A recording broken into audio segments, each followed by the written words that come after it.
Hi, my name is Jonah Mishaan, and I am here today to talk about a therapeutic modality which is becoming increasingly popular, and it's one which is becoming more central to the way that I work. It's known as internal family systems, or IFS. Now, you may have heard of it. You may also have heard about people talking about parts or the self, and maybe you have some questions about what that means and how it works. So I'm going to cover today in this video more of the basics. I'll get into more details in a future video, but I'm going to walk you through what this approach is about and the major different components of it that'll give you more of an understanding and try to simplify the picture of what people may mean when they're using some of these terms. What is IFS exactly? IFS is a therapeutic modality, and it also is a model of the mind or psyche. And it's based on this foundational idea that the mind actually isn't a unitary field, but it is a multiplicity. There are different parts which constitute what we would refer to as our minds. This approach looks at those parts, posits that they are holding different emotional states,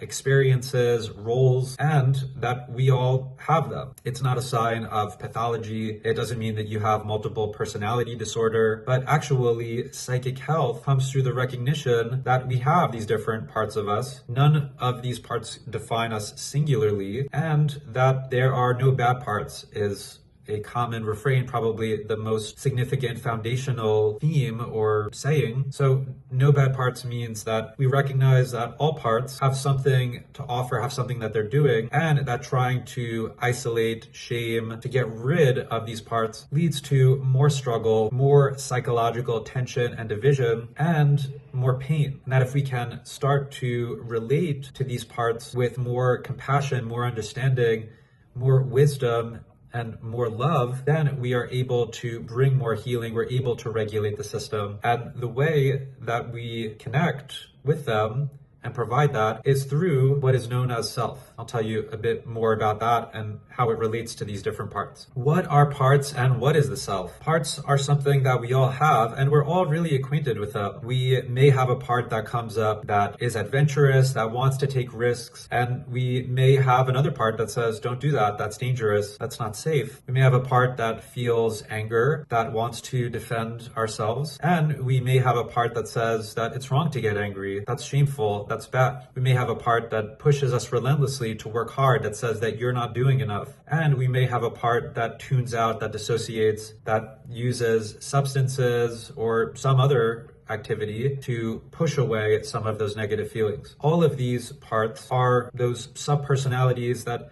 have different roles, are holding different experiences, have different ways that they are trying to focus on to regulate the system. And we have that part that is more than a part, but it really is our core self that when we are in touch with it, we're able to feel our courage, our compassion, our curiosity. In IFS, there's a lot of C words that they use to describe self, and we want self to be the one who's running the show. And this is where the family systems aspect of it, of the name, comes in. That in a family system, you can have at times one of or maybe multiple children who are parentified, who have to handle the duties of a parent. And of course, that is incredibly destructive and harmful for the system. So in IFS, we are trying to empower the self to be the one that's in charge, to be the one that's running the show, not in an authoritarian kind of way, but in the way that we want a wise, capable, understanding, loving parent to be at the head of a family. There are different kinds of parts, different categories. We have what are known as managers, which are those parts that are trying to control, trying to limit, trying to make sure that bad things don't happen, that negative emotions don't intrude, don't overwhelm. And we have firefighters that are another kind of protector that come online when we are in the middle of an intense, chaotic situation, when those emotions start to overwhelm. Firefighters, as the name implies, have their way of suppressing, of trying to regulate and bring the system back to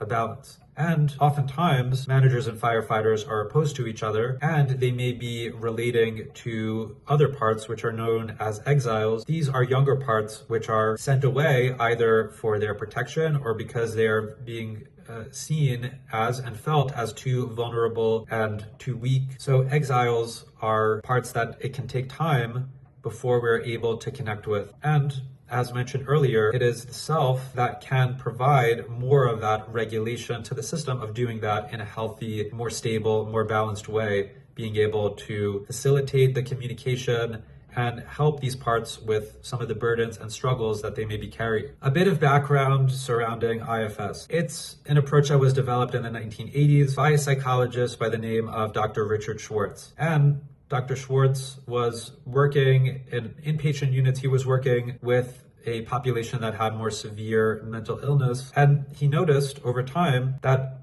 these clients were talking about parts that they had. And the prevailing approach was that this isn't good. It's a sign of psychic splitting, maybe some development of multiple personality disorder. And so Dr. Schwartz's training was to try and integrate these parts and try to help the client talk more in a unified way. He found that that wasn't really working, that the more that he was trying to silence the parts, push them away, or tell them that they weren't really a part, the more that they were pushing back, the more restless they were, oftentimes the more severe the client's symptoms were. What he found was that if he could bring curiosity and start asking questions to these parts, trying to learn more about them, then there was real change that was occurring. And he mapped out the different kinds of parts, was able to identify that there was something that when he was talking to these clients, they would say, no, that's not really a part of me. That feels like something deeper. And that's how he was able to posit self and the notion of working with parts and trying to empower self to be more in charge, more of the leader. Today, IFS is a widely recognized approach that's being used in many different contexts. It's used in individual therapy, couples therapy, group therapy,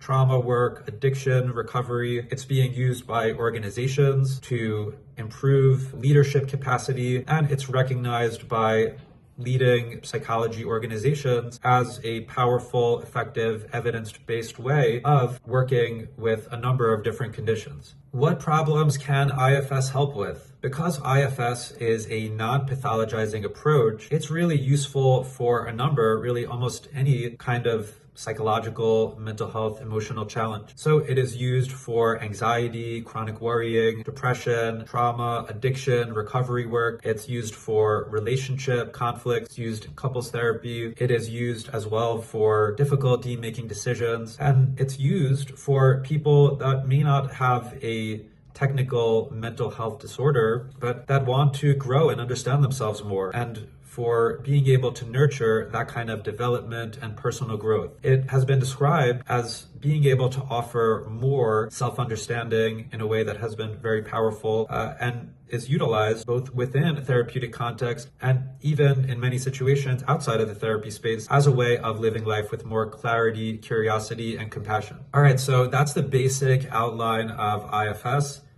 We talked about parts, about the self, about the multiplicity of the mind. Hopefully this gives you a good foundation to understand what people may be referring to. And if you are interested in learning more about IFS, do plan on making more videos getting into more of the different details, describing what it actually looks like in session, some other of the foundational principles, more about what you could expect if this is something that you decide that you're interested in experiencing as a client. Thanks for watching. If there is anything more that you're wanting to learn about how I work with IFS, then you're welcome to reach out and would be happy to connect and talk with you about it further. Thank you.